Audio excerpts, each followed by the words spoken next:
એક ગામમાં એક કૂતરો નવો નવો રાજા બન્યો હતો. એટલે એ કે હાલો આપણે આપણા સરહદનું નિરીક્ષણ કરવું છે. ભાઈ હેલિકોપ્ટર લઈને ઉપડ્યા બજારમાં. માંડ્યા જોવા જતા હતા, રસ્તામાં હેલિકોપ્ટરનો પંખો ખરાબ થયો. બહારથી તો સારું દેખાતું હતું, પણ જો કાટ લાગી ગયો હતો, ક્રેશ થઈ ગયું.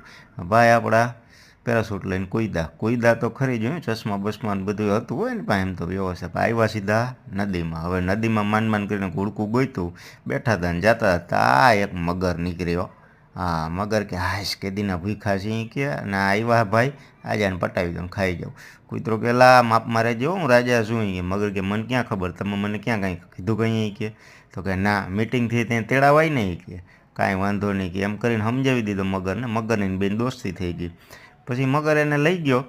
પછી કૂતા રાજાએ મગરને કીધું કે હાલ આપણે કે શાહી ભોજન કરાવવું, તારા ભાઈ કુટુંબને બોલાવી કે, અને હું માફી માગું છું હવેથી કે તમને ક્યારેય કે એવું મિટિંગ ગઈ છે ત્યાં તમારા મગર સમાજને અમે કોઈ દી મૂકશું નહીં, બાકી નહીં રાખીએ કે. અને બેયની ખાસ દોસ્તી થઈ ગઈ.